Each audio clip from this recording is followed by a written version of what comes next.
गांधारी महाभारत में धृतराष्ट्र की पत्नी और कौरवों की माता थी। एक और जहां वे मां के रूप में अपने बेटों के प्रति अत्यंत समर्पित थी, वहीं दूसरी ओर उन्होंने कई ऐसे फैसले लिए जिनके दूरगामी परिणाम हुए। चलिए जानते हैं उनके 5 बड़े बलिदान जो उन्होंने कुरु वंश के लिए किए थे।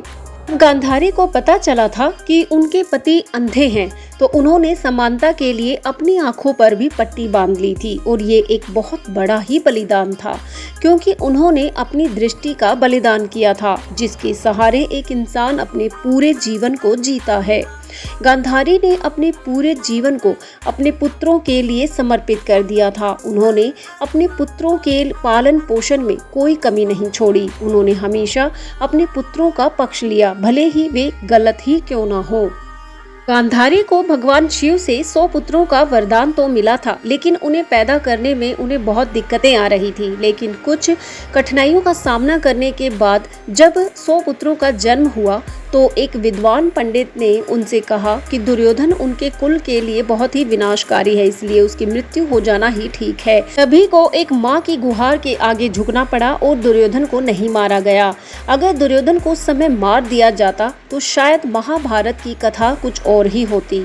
और जब महाभारत युद्ध हुआ था तब उन्होंने अपने सभी पुत्रों को खो दिया था। एक माँ के रूप में ये उनके लिए बहुत बड़ा दुख था, लेकिन उन्होंने इस विपत्ति का भी धैर्य के साथ सामना किया था। गांधारी हमेशा से ही धर्म का पालन करती रही हैं। विवाह से पहले भी वो बहुत बड़ी शिव भक्त थी और विवाह के बाद भी वो अपने धर्म कर्म के कार्य में लगी रहती थी। उन्होंने अपने पुत्रों को भी धर्म के मार्ग पर चलाने की कोशिश की थी, लेकिन दुर्भाग्य से वे अधर्म के रास्ते पर चले गए थे। गांधारी ने महाभारत युद्ध के समय किसी भी तरह का हस्तक्षेप नहीं किया।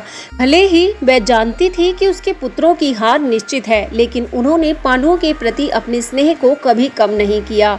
अपनी देवरानी कुंती के प्रति भी उनका प्यार बना रहा।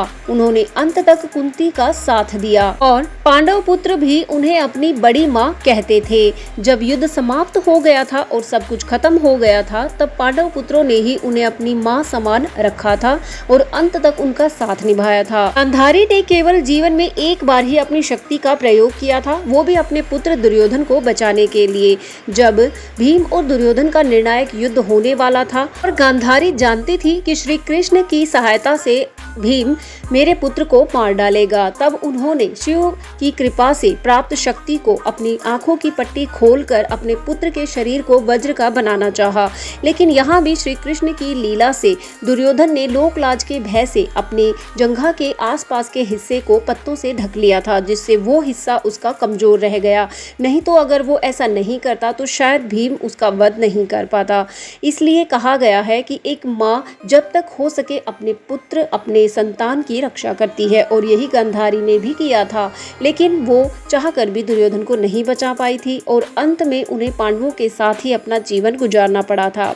लेकिन इसके लिए उन्होंने कभी भी कुंती और उनके पुत्रों को दोष नहीं दिया, क्योंकि वो जानती थी कि उनके पति और पुत्र ही गलत रास्ते पर थे। उनके भाई शकुनी ने उनके पुत्रों के मन में शुरू से ही अपने भाइयों के प्रति जहर भर दिया था, तो इसलिए उनको ज्ञात था कि क्या सही है क्या गलत, और इसके लिए उन्होंने कभी भी कुंती या दूसरे परिवार के सदस्यों के साथ झगड़ा नहीं किया था।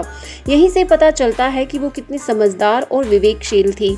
आप गांधारी के कौन से गुणों से प्रभावित हैं? अपने विचार कमेंट बॉक्स में जरूर साझा करें और ऐसे ही ज्ञानवर्धक वीडियोस के लिए चैनल से जरूर जुड़े, इसे सब्सक्राइब जरूर करें। यहाँ तक वीडियो देखने के लिए आपका बहुत बहुत धन्यवाद। जय श्री कृष्णा।